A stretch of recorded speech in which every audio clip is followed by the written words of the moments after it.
Hello everyone, welcome to Pitambara Educators. As you all demanded for the sample paper of subject Information Technology for class 12th, so I have created the sample paper. You can download it. I suggest you कि इसको download करिए, इसका print out लीजिए और फिर जैसे आपका paper होता है वैसे ही इसे सॉल्व कर लीजिए.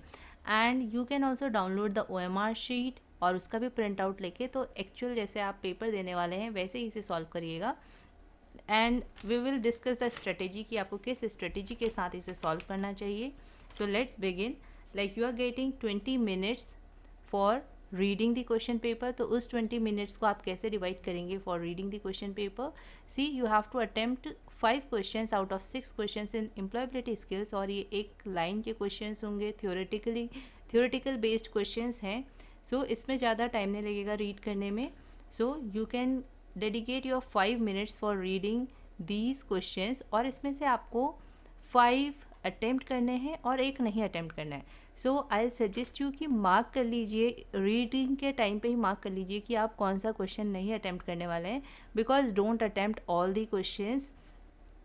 मतलब कि जो चॉइस है उसमें भी आप ऐसा मत करना कि आप सारे 6 कर दें, क्योंकि CBSE ने आपको इंस्ट्रक्शंस दिए हैं that if you have attempted all the questions तो क्या होगा, आपके फर्स्ट 5 इसमें से काउंट होंगे, आपका 6th वाला काउंट नहीं होगा. तो अगर आपको श्योर था कि आपका 6th वाला सही है फिर भी आपने सारे कर दिए तो 6th वाला फिर आपका काउंट ही नहीं होगा. सो अटेम्प्ट प्रॉपरली, देख के अटेम्प्ट करिएगा कि आपको कौन सा क्वेश्चन नहीं आता है, जिसमें आप श्योर नहीं हैं उसको छोड़ दीजिएगा. So like if I know कि मुझे 5th वाला क्वेश्चन सही से नहीं आता, I am not sure about this, so I can put a small dot near this question, जिससे कि मुझे पता रहेगा कि I am not going to attempt this. फिर उसके बाद आपके 15 मिनट्स बचे हैं तो आपको 20 क्वेश्चंस अटैम्प्ट करने हैं in section be out of 25. तो इसमें आपको 5 क्वेश्चंस नहीं अटैम्प्ट करने हैं. तो आप इसको 15 मिनट्स में इस पूरे सेक्शन को रीड करिएगा अच्छे से और देखिएगा कि आपको कौन से क्वेश्चन नहीं आते हैं. ठीक है, तो यहाँ पे देखिए, ये देखना कि कौन से क्वेश्चन आते हैं और उससे मार्क करना ज़्यादा टाइम लगेगा. तो ये देखिएगा, रीड करिएगा, ठीक है ये क्वेश्चन आता है तो आप इसे मार्क नहीं करेंगे. जो क्वेश्चन नहीं आता है, फॉर एग्जांपल मुझे 10th क्वेश्चन नहीं आता है, तो you can put a small dot over there, क्योंकि क्वेश्चन पेपर में भी कुछ भी लिखना अलाउड नहीं होता है, कुछ मार्क करना अलाउड नहीं होता है बोर्ड एग्जाम में. So you can just put a small dot over there that I am not going to attempt this question. So after dedicating your 15 minutes in this, तो आपका रीडिंग टाइम कंप्लीट हो जाएगा और question paper को solve करने वाला time start हो जाएगा, यानी कि 11:30 हो जाएगा.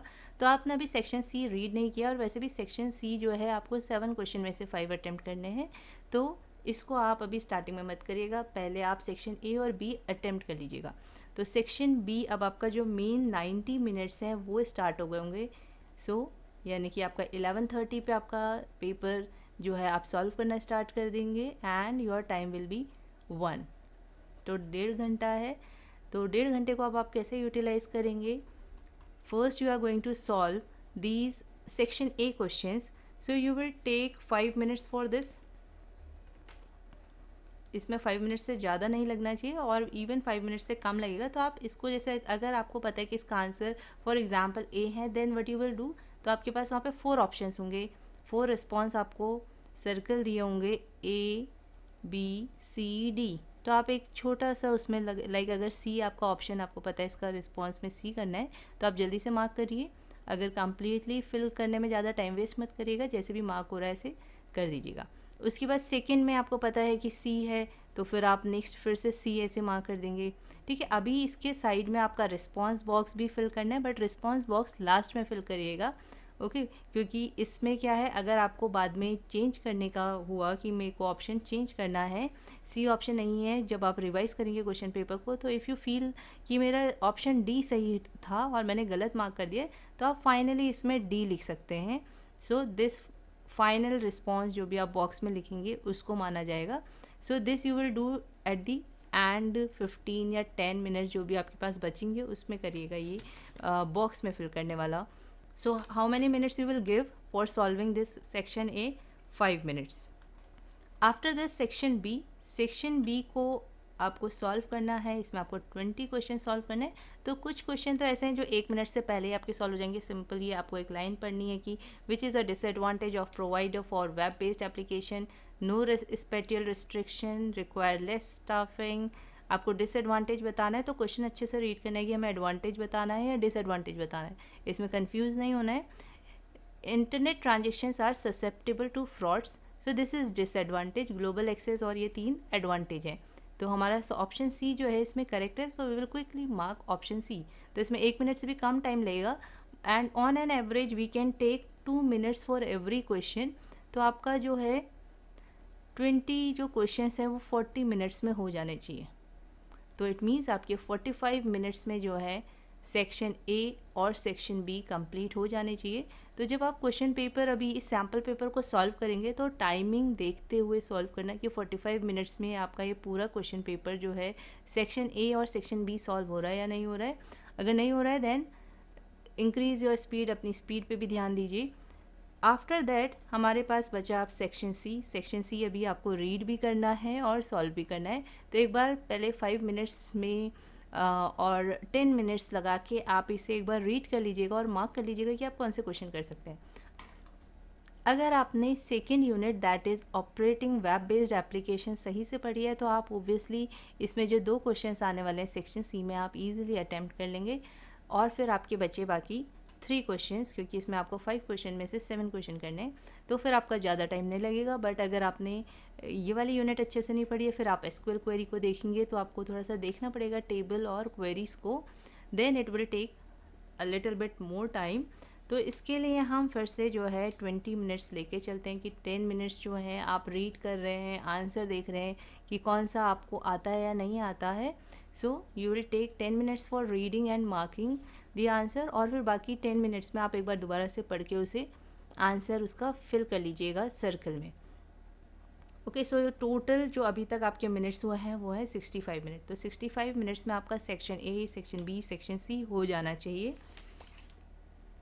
After that 25 minutes are left. अगर मैक्सिमम आप और इसमें टाइम लेते हैं तो आपका मैक्सिमम जो है 70 मिनट से ज़्यादा मत लीजिएगा, otherwise you won't be able to write responses in the box. फिर जल्दीबाजी में आप रॉन्ग लिखेंगे, रिवाइज़ नहीं कर पाएंगे पेपर को। तो एक बार रिवाइज़ भी करना है जिससे कि आपको पता चल जाए कोई मिस्टेक तो नहीं हुई है।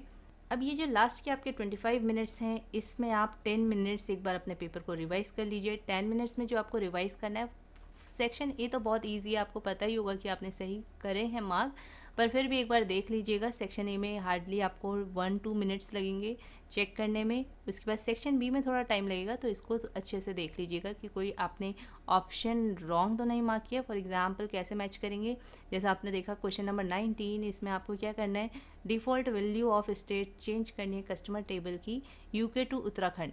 तो आपको इसके लिए तो सिंटेक्स पता होना चाहिए, that syntax is alter table, then table name, alter, then column name, जो भी कॉलम आपको ऑल्टर करना है, then set, then default, then value, जो भी वैल्यू आपको डिफ़ॉल्ट वैल्यू चेंज करनी है वो आपको यहाँ पे लिख देनी है। तो आपको पता चल गया कि इसका ऑप्शन ए ही है, हमने सही मार्क किया। अगर आपने पहले भी ए किया था तो वेल एंड गुड। अगर आपने स्टार्टिंग में जो है ऑप्शन डी पे फिल कर दिया था, अब आपको पता चल गया कि ऑप्शन जो है ए है, तो लेट्स से कि यहाँ पे आपका ऑप्शन ए है, देन बी है, देन सी है, डी है। तो आपने पहले जो था जल्दीबाजी में डी कर दिया था, आपको नहीं पता चला कि ऑप्शन इसका ए है, but later on when you were revising तो आपको पता चल गया कि इसका ऑप्शन ए होना चाहिए। तो आप यहाँ पे सर्कल्स में कुछ नहीं करेंगे, सिंपली रिस्पॉन्स बॉक्स में जो है ए लिखेंगे, और ये रिस्पॉन्स बॉक्स में प्रॉपरली लिखिएगा, ए को ऐसे ही लिखिएगा, ये नहीं कि जल्दीबाजी में आपने डी कर दिया। Okay, so you will take 10 minutes for revising, ज़्यादा से ज़्यादा 15 मिनट्स ले लीजिएगा। उसके बाद आपके पास बचते हैं लास्ट में 10 to 15 मिनट्स। तो उन 10 to 15 मिनट्स में आपको रिस्पॉन्स फिल करना है इस बॉक्स में। तो जब आप रिस्पॉन्स बॉक्स में रिस्पॉन्स फिल करिएगा तो आराम से करिएगा, लाइक ए है तो आप अच्छे से ए लिखिएगा, देन बी है तो प्रॉपरली लिखिएगा, क्योंकि आपका जो है फाइनल आंसर ये कंसीडर होगा जो आपने रिस्पॉन्स बॉक्स में लिखा है। तो अगर आपने मान लीजिए ए की जगह ऐसे जल्दीबाजी में इसको थोड़ा सा ऊपर लाइन कर दी, देन कि टीचर इसमें कंफ्यूज हो सकता है कि ये डी है या ए है। उसमें आप तो जब भी आप अटेम्प्टेड रिस्पॉन्स वाले लिख जो रहे हैं क्वेश्चन तो प्लीज़ उसे क्लियरली आराम से लिखिएगा, जो भी आपने और सेकंड क्वेश्चन होपफुली आपके 10 मिनट्स में तो ये रिस्पॉन्स फिल हो ही जाएंगे। फिर लास्ट के जो 5 मिनट्स बचते हैं करेंगे। और लास्ट के 5 मिनट्स में अगर आपके रिस्पॉन्स वाले जो फिल करने हैं आपको सर्कल्स वो अच्छे से फिल नहीं हुए तो वो भी फिल कर लीजिएगा। एंड होपफुली आप सारे क्वेश्चंस इस सैम्पल पेपर के एज वेल एज टर्म 1 के क्वेश्चन पेपर के सारे क्वेश्चन सही से अटैम्प्ट करके आएंगे and you will get full marks. I hope this. I wish you all the best for your term 1 examination. Thank you for watching this video. And if you find this video helpful, then please like and share this video with your friends, and please subscribe our channel.